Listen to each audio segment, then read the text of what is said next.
Hello everyone, welcome back to my new mini blog. দেখো বন্ধুরা, আমার গোবলুকে কেমন লাগছে। 8ই আগস্ট আমার গোবলু আমার ঘরে প্রথমবার এসেছে। দেখো কেমন, এই যে আমার গোবুর সিংহাসনার বিছানা এসেছে 14ই আগস্ট। দেখো কেমন লাগছে। জানি এই ভিডিওটা দিতে অনেক দেরি হয়ে গেছে, তার জন্য সরি। দেখো আমার গোপুর অঙ্গরাগ হচ্ছে। এই যে আর একটা গোপু সোনা, দুটো গোপু সোনাকে কেমন লাগছে প্লিজ বলবেন। এই যে আর একটা মিষ্টি বনুর গোপু সোনা, আর আমার এই গোপুর অঙ্গরাগ কমপ্লিট। দেখো জন্মাষ্টমীর ভোগ হচ্ছে গোপু সোনার জন্য। এই রাত্রিবেলা গোপু সোনাকে পঞ্চামৃত দিয়ে ব্রাহ্মণ স্নান করাচ্ছে। দেখো কত সুন্দর মিষ্টি লাগছে। এবারে সাজানো হবে, আরও সুন্দর দেখতে লাগবে আমার গোপুকে সাজানো শুরু হয়ে গেছে। দেখো কেমন লাগছে আমার সোনাকে।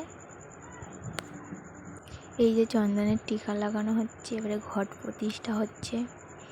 দেখো ভগবানের ভোগ, পাশে দেখো গোপুরের বিছানা আছে।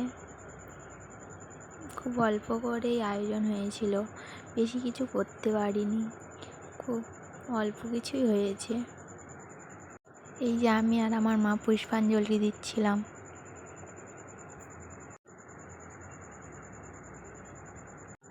আমার গোপুর ভোগে ছিল 5 রকম ভাজা, খিচুড়ি, পায়েস, ক্ষীর, দই, মিষ্টি, পলোয়া ভাত, পিঠে, ফল, সবই সামান্য। ওই যে কোণের সিথে দেওয়া হয়েছে, নারকেল নাড়ু আছে, ভগবানের প্রিয়।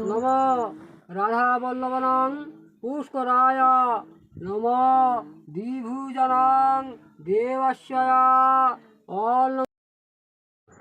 পুষ্পাঞ্জলি চলছে এখনো। দেখো আমার গপুকে কেমন লাগছে প্লিজ কমেন্ট করবে সকলে। কেমন লাগছে আমার গপুকে। আমার গপুকে খুব মিষ্টি লাগছিল সেদিন। দেখো আমার গপুকে পূজার আগে কেমন লাগছিল, দেখো আর পূজার পরে কেমন লাগছে।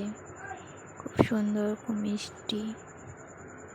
এটুকুই, দেখা হচ্ছে নেক্সট অন্য কোনো ব্লগে।